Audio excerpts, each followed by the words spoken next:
ini merupakan salah satu tahapan dari proses manajerial yang harus dilaksanakan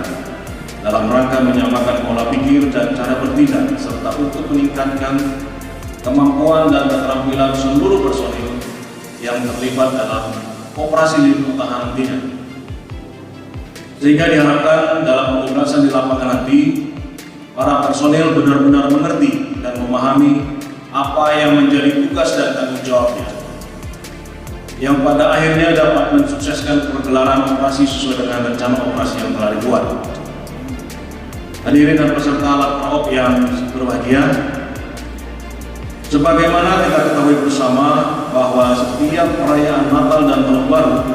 masyarakat Provinsi Gorontalo, khususnya yang beragama Nasrani, melakukan ibadah Natal yang dilaksanakan di gereja-gereja yang ada di Provinsi Gorontalo, serta rangkaian perayaan Natal yang biasanya dilaksanakan baik di gereja, perkantoran, rumah pribadi, serta tempat lainnya. Sedangkan untuk perayaan Tahun Baru, sebagian besar masyarakat Provinsi Gorontalo melaksanakan berbagai kegiatan pada malam hari jelang pergantian tahun, dan kegiatan tersebut dilaksanakan di tempat-tempat